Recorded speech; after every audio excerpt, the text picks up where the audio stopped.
Naturally ওদের সকালে breakfast দেওয়া হয়েছিল। অনেকে হয় কি প্রোগ্রাম থাকলে টেনশন থাকে যতক্ষণ প্রোগ্রামটা কমপ্লিট না হচ্ছে, তোমাদের মতোই। সেই জন্য ওরা ক্ষুধার্ত ছিল এবং অনেকে ডিহাইড্রেশন টাইপের একটু টেন্ডেন্সি ছিল। আর কি হয় মানে এটা হচ্ছে সাইকোলজিক্যাল এফেক্ট হয়। একটা বন্ধুকে দেখেছে একটু অসুস্থ হয়ে গেছে, তখন আর একটা বন্ধু অসুস্থ হয়ে গেছে। এখন সবাই ঠিক আছে মোটামুটি। আমি সবাইকে আদর করে মিষ্টি টিষ্টি খাইয়ে জল টল খাইয়ে ছবি টবি তুলে এসেছি এবং চুলটুলগুলো সব খুলে দিয়ে এলাম। চুলগুলো ভিজে গেছে, পুরো মোটা মোটা গার্ডার দিয়ে বেঁধে রেখে দিয়েছে। পোশাকগুলো আলগা টালগা করে দিয়ে যা যা করার করলাম। ওদের লাঞ্চ টাঞ্চ খাওয়ানোর পরে যারা সুস্থ হয়ে গেছে, একজন একটু ফতেমা সাকুয়াতের একটু প্রবলেম আছে ছিল, আমি যখন গেছিলাম বেশ ছিল, এখন নর্মাল হয়ে গেছে, এখন স্টেবল হয়ে গেছে। সুতরাং বাদবাকিটা মনিরা আছে, যারা SSKM এর ডিরেক্টর সহ পুলিশের সিপি এবং শান্তনু আছে, ইন্দ্রনীল আছে, এরা সবাই মিলে দেখে নেবে। ডক্টর নীলাদ্রিবাবু আছেন, সাথে পুরো ডক্টরসদের টিম আছে এবং সিস্টারদের টিম আছে।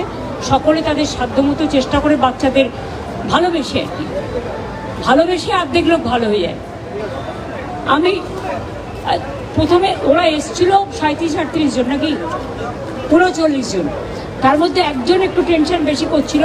আমি ওর কাছে প্রায় 10 মিনিট মাথায় হাত বুলিয়ে টুলিয়ে দিয়েছি, চুলটুল খুলে টুলে দিয়েছি, এখন স্টেবল হয়ে গেছে, সবাই ভালো আছে।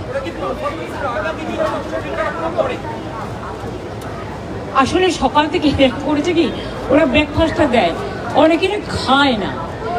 আজকালকার বাচ্চাদের প্রবলেম হয়ে গেছে, ডায়েটিং করে এমন একটা হয়ে গেছে না যে খাবারটা ঠিক মতো খায় না। ফলে আরে বন্ধুদের একটা সলিডারিটিও আছে।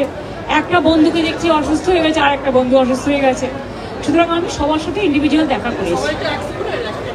না না, যেমন রামকৃষ্ণ মিশনের মালদার আছে কিছু, সব ভালো আছে। 2 হচ্ছে সাকুয়াতের আছে, 3 হচ্ছে ভবানীপুর গার্লসের 3-4 জন আছে, আর আছে আলিপুরদুয়ার আছে। সেটা ডাক্তাররা ঠিক করবেন, আমি দেখে এসেছি স্টেবল আছে, সেটা মনি বলতে পারে। মনি বলো। আপাতত সবাই অবজারভেশনে আছে, তারপরে পরিস্থিতি বুঝে একে একে ছাড়ার ব্যবস্থা। একটা কথা বলি, ডক্টরসরা এবং নার্সরা সিস্টার্সরা এখানে সবাই তাদের সাধ্যমতো চেষ্টা করেছে এবং ওদের চিন্তা করার কোনো কারণ নেই। INC ডিপার্টমেন্ট, পুলিশ ডিপার্টমেন্ট এবং SSKM কোঅর্ডিনেশন করে সবাইকে বাড়ি পৌঁছে দেওয়ার ব্যবস্থা হবে যখন ডাক্তাররা ডিসচার্জ সার্টিফিকেট দেবে। মানে এখন একজন ছাড়া সবাই মোটামুটি উঠে বসেছে এবং ও ঠিক হয়ে যাবে। এখন অনেকটা স্টেবল হয়েছে, ও বাড়ির লোককে খবর দেওয়া হয়েছে। টিচাররা আছে, সাথে টিচাররা আছেন, একটা সুবিধে আছে। আর পুলিশ সবাইকে কোঅর্ডিনেশন করে নিচ্ছে। স্যালাইন একজনকে, ওর অক্সিজেনের দরকারই 99 স্যাচুরেশন আছে। ফতিমা বলে যে হয়তো ডাক্তাররা আছে, এরা জুনিয়র ডাক্তাররা দেখলো এবং সিনিয়র ডাক্তারও দেখেছেন, নীলাদ্রিবাবুরাও দেখেছেন, আমি নিজেও দেখলাম একটু, কারণ টুকটাক এইসব কাজ করতে আমার ভালোই লাগে। আর ছোটোবেলা থেকে হসপিটালে ভর্তি হতে হতে এত মার খেয়ে গিয়ে আমার একটু অভ্যাস হয়ে গেছে এগুলো দেখার। সুতরাং না, এখন কোনো প্রশ্ন নয়, ওরা ভালো থাকুক, সুস্থ থাকুক, আমি এটা চাই। আজকে ইন্ডিপেন্ডেন্স ডেতে সবাইকে শুভকামনা।